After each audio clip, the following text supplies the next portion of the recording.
The fluorescent lights of Riverside Community College buzzed with that particular frequency that made Maya Chun's temples throb. At 23, she'd learned to navigate spaces where she didn't quite fit the scholarship kid from the wrong side of town, the first in her family to attend college, the girl whose mother cleaned the very buildings where she now studied. But nothing had prepared her for the particular cruelty of Professor Richard Thornton's advanced psychology seminar. Maya sat in her usual spot, back row, corner seat, close enough to appear engaged but far enough to remain invisible.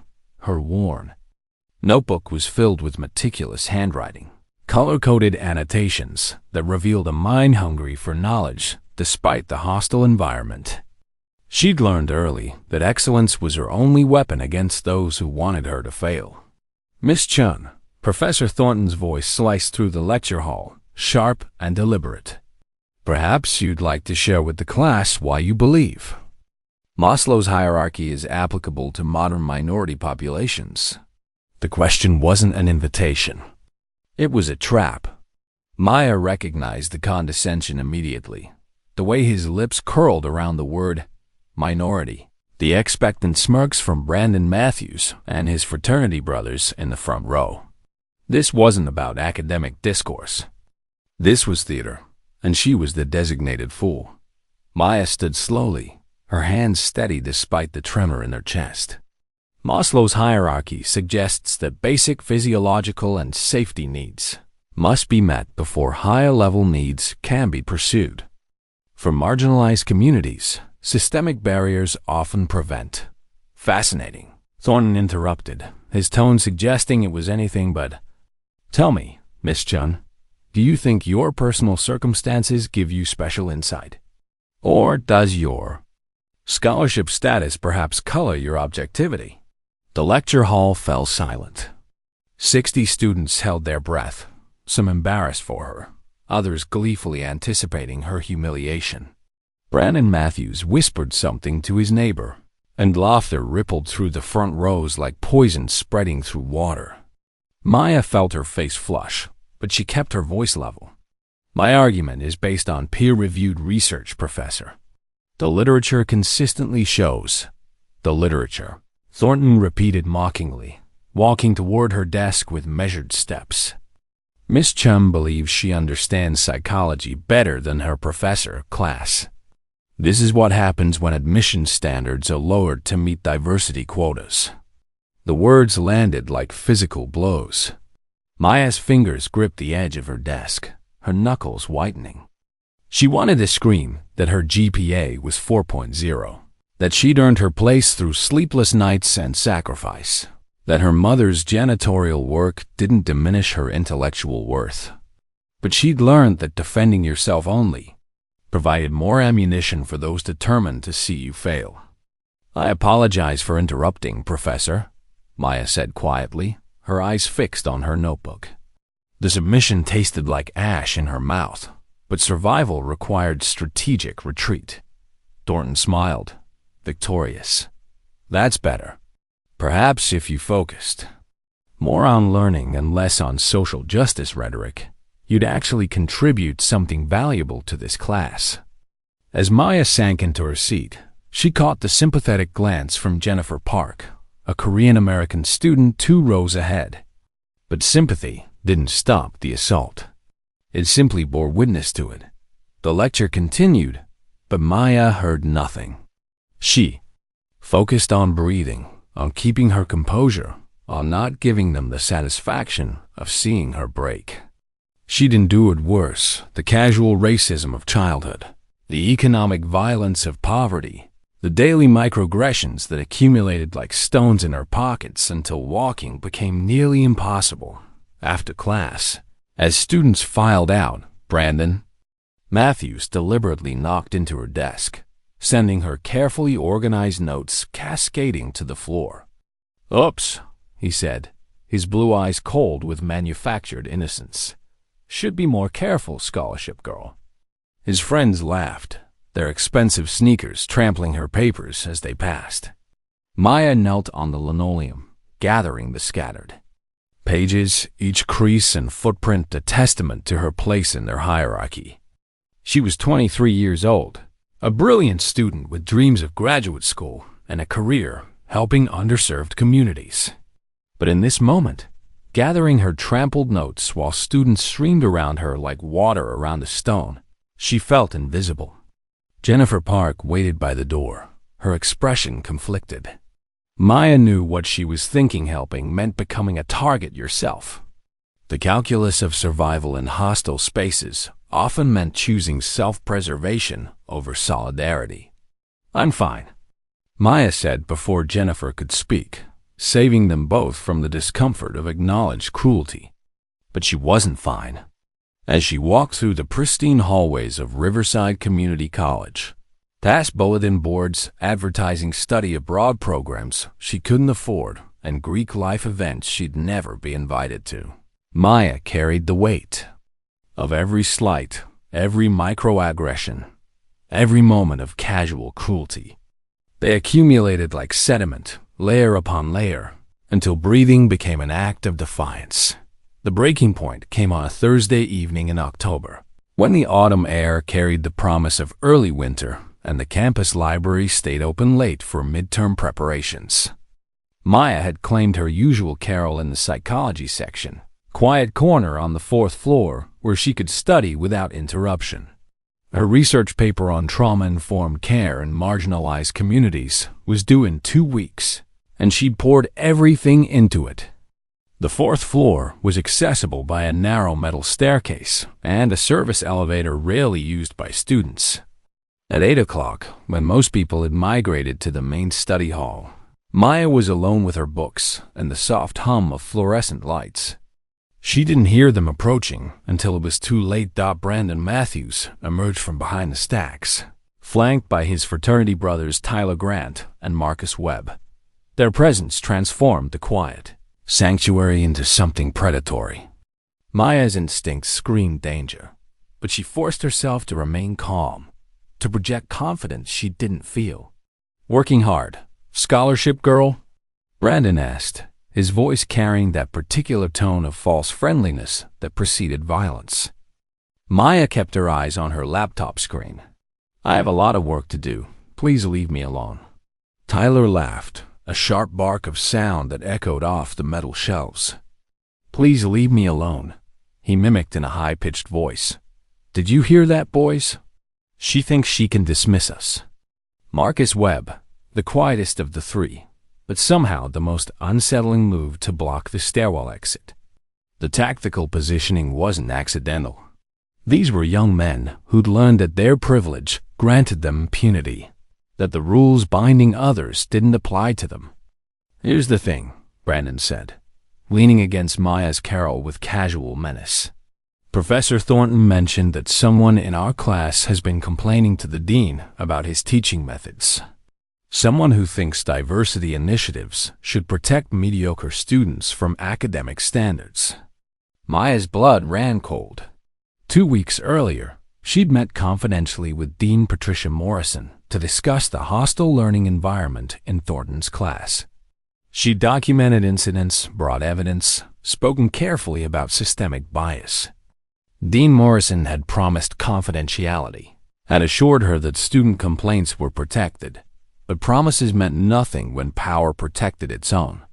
"I don't know what you're talking about," Maya said, her voice steady despite the fear clawing at her chest. Brandon's smile disappeared. In one swift motion, he grabbed her laptop and held it over the carrel's edge. Below, through the metal grating of the floor, was a 4-story drop to the library's main level. The fall wouldn't kill, but it would destroy everything she'd worked on. They walked. Brandon, Tyler, and Marcus fled down the stairs with the panicked urgency of prey escaping a predator. Their footsteps echoed in the stairwell, fading into the distance. Maya stood trembling, her body finally catching up to the terror her mind had suppressed. Ghost turned to her, his fierce expression softening. "You okay, kid?" Maya wanted to say yes, wanted to project strength, but her knees buckled. She sank to the floor, her back against the cold metal railing, and started laughing, a hysterical, broken sound that shifted seamlessly into tears. 3 years of accumulated pressure, of swallowed rage, of playing by rules that only applied to people like her, came pouring out in great heaving sobs. Ghost knelt beside her, his scarred hands surprisingly gentle. "Let it out," he said quietly. "You're safe now." "Safe?" Maya choked out between sobs. "I'm not safe. I'll never be safe here. They'll come back. Or someone else will. The system protects them, not me." "Maybe," Ghost acknowledged. "But you're not alone anymore." He stood, pulling out his phone. "My daughter was like you, once brilliant, determined, broke as hell. She got a scholarship to Northwestern, thought education would save her. First semester, boys from a fraternity decided she needed to learn her place. They cornered her after a study session, tried to teach her a lesson." Maya looked up, reading the story in the lines of his weathered face. "What happened?" "She fought back," Ghost said simply. "Sent 2 of them to the hospital. Got expelled for violence, lost her scholarship, came home broken. Those boys? They graduated, got good jobs, probably don't even remember her name. The system protected them then, just like it'll try to protect these 3 now." He tapped his phone screen, showing Maya a recording application that had been running the entire time. "But systems can be disrupted. I've got everything on tape, the threats, the assault, the attempted murder. Between this and what campus security pulls from the surveillance cameras, those boys are done." Maya's tears slowed as hope cautious and fragile began to bloom. "Why are you here?" "How did you know?" "Jennifer Park," Ghost said. "That girl who gives you sympathetic looks but never speaks up. She's my daughter's best friend. She's been documenting everything: Thornton's harassment, the fraternity's escalation, the administration's complicity. When she saw those 3 following you into the library tonight, she called me." He extended his hand, helping Maya to her feet. "Here's what's going to happen. We're going downstairs. You're filing a police report for assault, attempted murder, and conspiracy. Then we're going to the campus president, the media, and, if necessary, the Federal Department of Education. We're going to make so much noise they can't sweep this under the rug." "They'll destroy me," Maya whispered, thinking of the dean's betrayal, the professor's power, the institutional machinery designed to protect its reputation over its students. "They'll try," Ghost agreed. "But you've got something they don't expect: witnesses who won't back down, evidence they can't erase, and a community that remembers what it's like to be erased." He gestured to his fellow bikers, who'd been standing silent guard. "We protect our own. And as of tonight, you're one of ours." The aftermath unfolded with the grinding inevitability of justice delayed but not denied. Campus security responded to Ghost call within minutes, their usual dismissiveness evaporating when confronted with 3 bikers, video evidence, and an attempted murder charge. The police arrived shortly after, taking statements, documenting injuries, collecting the shattered laptop as evidence. Brandon Matthews, Tyler Grant, and Marcus Webb were arrested at their fraternity house at 9:45 that evening, charged with assault, battery, destruction of property, and attempted homicide. Their father's phone calls to the police chief changed nothing. The evidence was too compelling, the witnesses too credible, the video too damning. Professor Richard Thornton was placed on administrative leave pending investigation into hostile learning environment complaints. Dean Patricia Morrison resigned before she could be fired, her violation of student confidentiality making her position untenable. The college president, faced with federal Title X violations and a media firestorm, issued a formal apology and announced sweeping policy changes. But institutions change slowly, and justice for one doesn't erase injustice for many. Maya knew this as she sat in the coffee shop 3 weeks later, meeting with an attorney from the Civil Rights Division who'd taken interest in her case. The charges would stick, the evidence was overwhelming, but the larger battle against systemic bias, against the machinery that protected Thornton's and Brandon's while grinding Maya's into dust, that battle would be longer. "They're offering a settlement," the attorney said, sliding papers across the table. "Full tuition through graduate school, compensation for destroyed work, and a confidential payment amount for emotional distress. In exchange, you agree not to sue the college or speak publicly about specific staff members." Maya looked at the numbers, enough money to transform her life, to lift the crushing weight of poverty that made every day a calculus of survival. Enough to ensure her brother's education, to move her mother out of the 2-bedroom apartment where mold bloomed in corners and sirens wailed through thin walls. "What do you think I should do?" she asked the attorney, a black woman named Carmen Rodriguez, who'd graduated from Harvard Law and spent her career fighting institutional racism, smiled sadly. "I think you should understand what you're giving up. If you take this money, they control the narrative. If you refuse and sue, you'll spend years in legal battles, reliving trauma, while they deploy every resource to discredit you. The settlement is designed to look generous while actually silencing you. But sometimes survival requires strategic compromise. Taking care of yourself and your family isn't betrayal. It's acknowledging that one person can't dismantle systems built over centuries. You can accept this settlement and still fight, just differently. From a position of stability instead of desperation."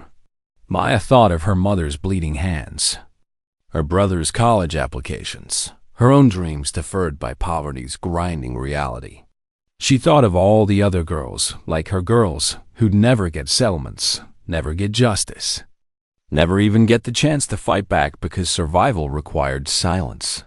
"I'll take it," Maya said finally. "On one condition. The settlement includes funding for a scholarship program for first-generation minority students, administered independently, focused on support systems and mental health resources. If they want my silence, they're going to pay for other girls' voices." Carmen smiled, the expression transforming her serious face. "I'll make it happen." The settlement was finalized by December.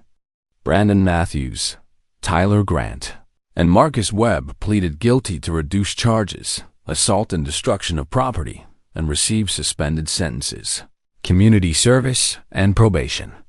They were expelled from Riverside Community College, but would likely transfer elsewhere.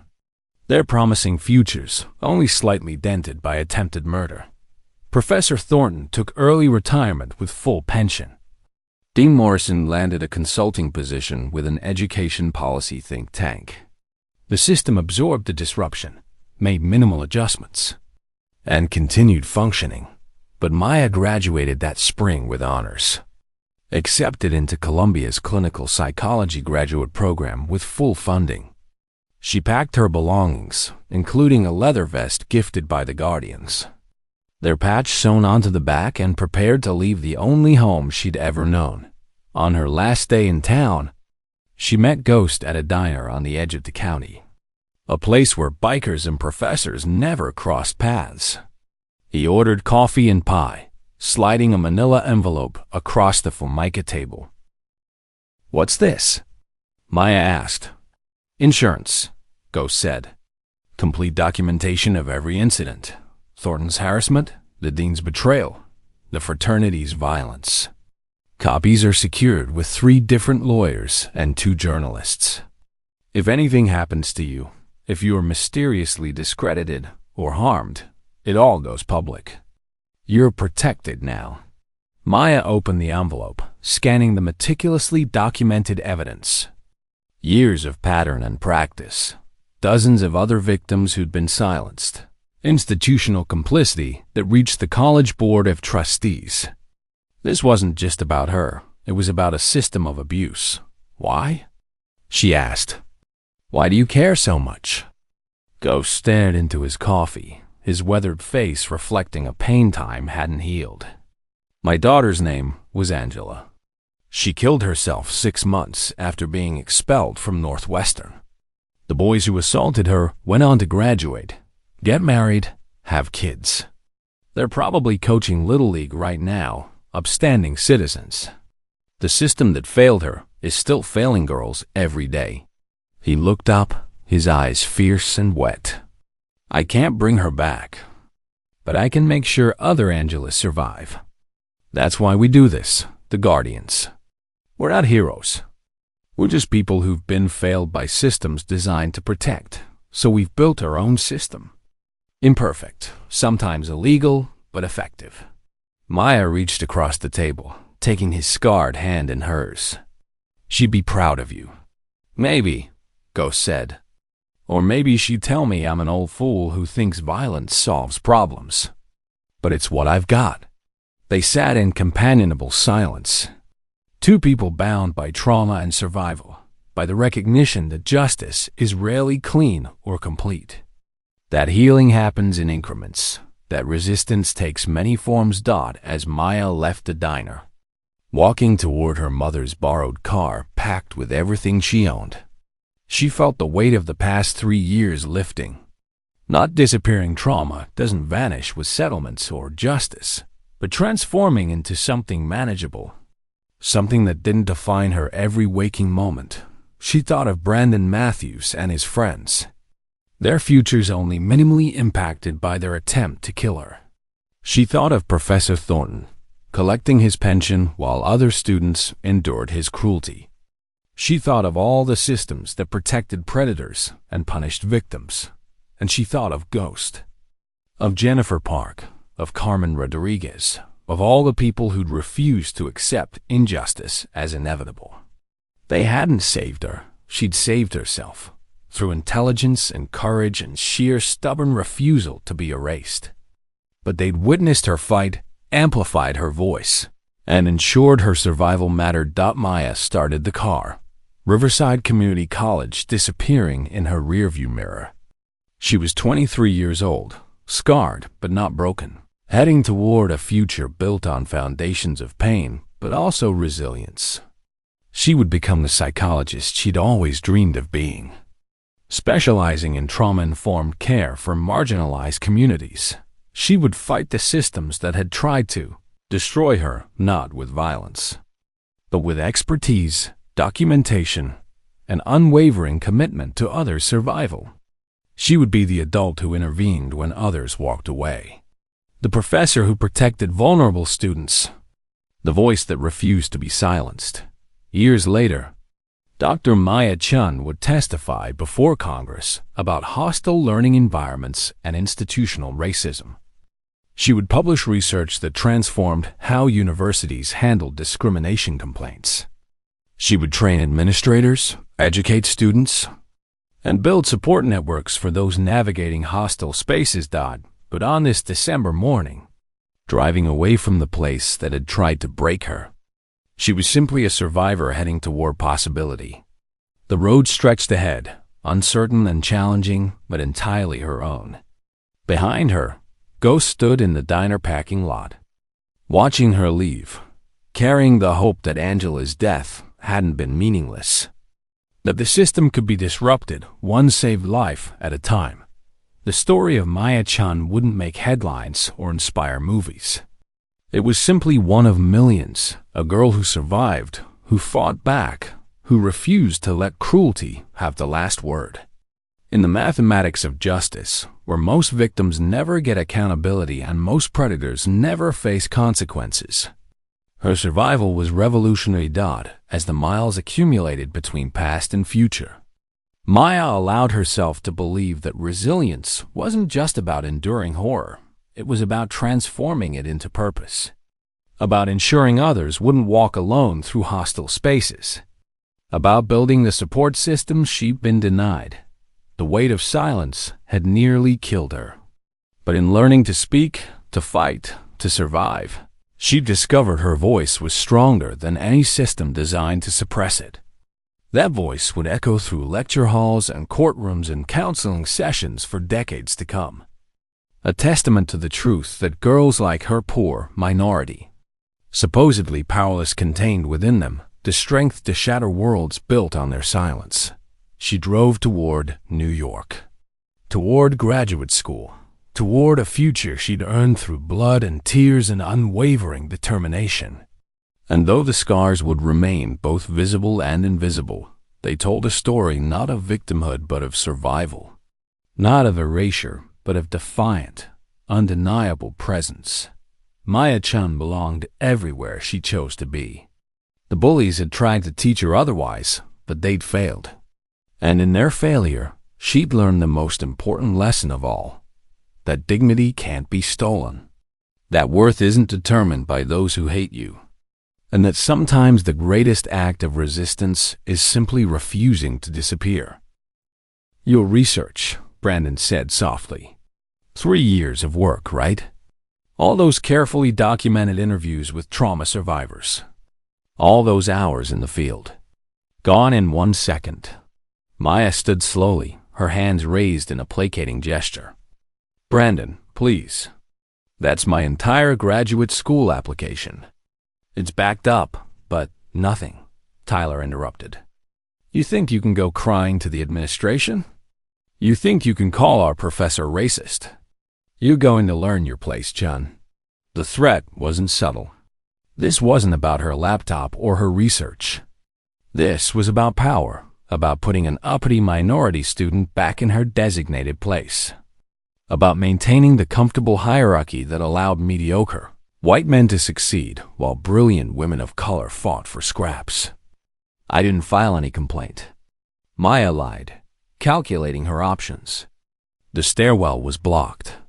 The elevator was 40 feet away. She was 5'3" and weighed 115 pounds. They were athletes, confident in their physical dominance. "Liar," Marcus said, speaking for the first time. He pulled out his phone, showing her a screenshot of an email. It was from Dean Morrison's office, marked confidential, but somehow leaked to the fraternity's group chat. The email outlined Maya's complaints in detail, including her name and student identification number. The betrayal hit harder than any physical blow.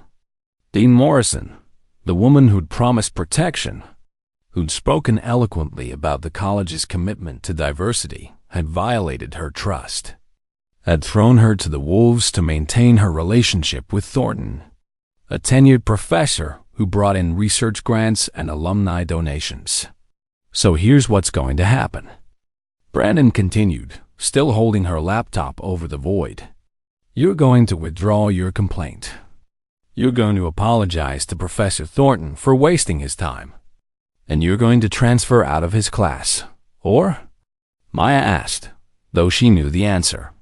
"Or we make sure you understand that some people don't belong here," Tyler said, moving closer. "Accidents happen, Chen. Students fall downstairs. Laptops get stolen. Scholarship aid gets mysteriously revoked when anonymous tips suggest plagiarism or academic dishonesty." The casualness with which they discussed destroying her life was chilling. These weren't cartoon villains. They were products of a system that had always protected them, that had taught them their comfort mattered more than others' survival. Maya's mind raced through scenarios. She could scream, but the library's 4th floor was soundproof to minimize noise disruption. She could run, but where? She could fight, but against 3 men who outweighed her combined. "Give me my laptop," she said quietly. "I'll do what you want." Brandon's smile returned, triumphant. "Smart girl. See, you can learn." He handed the laptop back, but as Maya reached for it, Tyler grabbed her wrist, twisting it sharply enough to make her gasp. "Not so fast," Tyler said. "We need to make sure you understand. Sometimes lessons require emphasis." What happened next unfolded with the surreal quality of a nightmare. Tyler forced Maya's arm behind her back, applying pressure that sent white-hot pain radiating through her shoulder. Marcus grabbed her other arm, effectively immobilizing her. Brandon picked up her research notes, 3 years of carefully documented interviews, analysis, and scholarship, and began tearing them methodically, page by page. "Stop," Maya whispered, then louder. "Stop." But they didn't stop. They destroyed her work with methodical cruelty, laughing as each page floated down through the metal grating to the library below. Her laptop followed, tumbling end over end, screen shattering on impact with the marble floor 4 stories down. Then they dragged her toward the narrow balcony that overlooked the main reading room, architectural feature designed to create visual interest, with a decorative metal railing barely waist-high. The drop was 20 meters to the marble floor below, surrounded by study carrels and reading tables.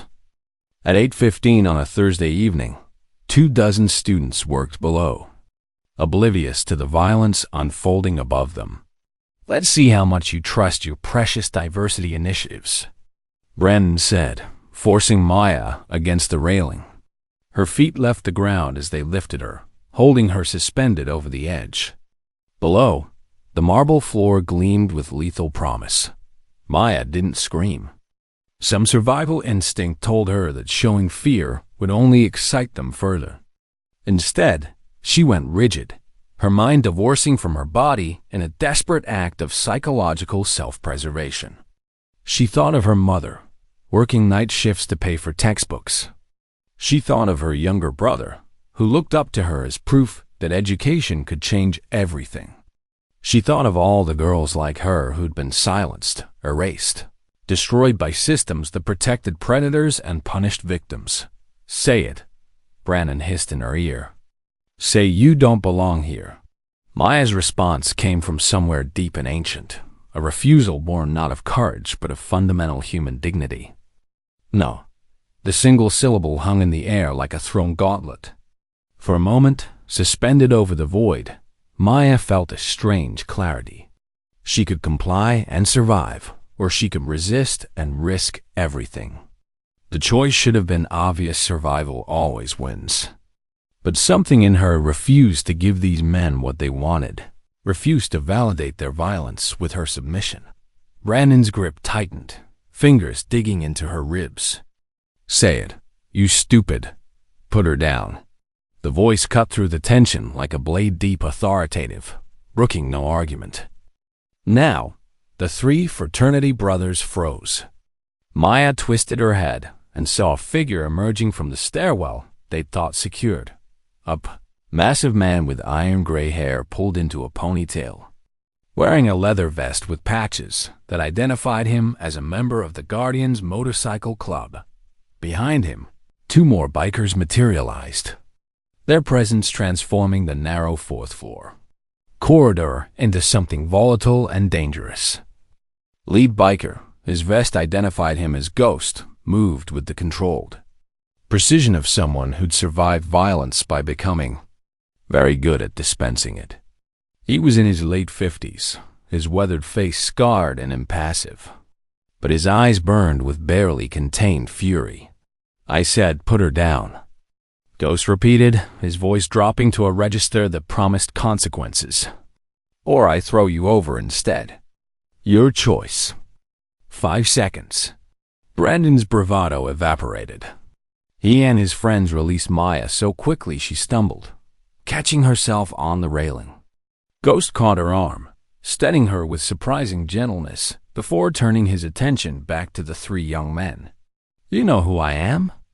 Ghost asked conversation ally. Brandon nodded mutely. Everyone in the county knew the Guardians, a motorcycle club that operated in the gray spaces between law and order, that protected the vulnerable when official channels failed, that responded to violence with overwhelming force when necessary. "Then you know what happens next," Ghost continued. "You're going to walk down those stairs. You're going to go to campus security and confess what you did. Every detail. If you don't, I'll find you. And when I find you, what I do to you will make tonight seem like a pleasant memory." Tyler found his voice, trembling but defiant. "You can't. My father is a federal judge. You threaten us and—" Ghost moved so fast his motion blurred. One moment he was standing 5 feet away. The next, he had Tyler pinned against the bookshelf by his throat, feet dangling inches off the ground. The casual display of strength was terrifying in its efficiency. "Your father," Ghost said softly, is Judge Thomas Grant of the Ninth Circuit. I know this because I make it my business to know the families of boys who hurt girls. I also know your father is currently being investigated for campaign finance violations and has mistress in Sacramento he'd rather his wife not know about. So before you threaten me with his influence, understand that I have no problem making his life very complicated. He released Tyler, who collapsed gasping to the floor. Ghost turned to Brandon and Marcus, his expression making clear the threat extended to them. Walk, now, or I start making phone calls.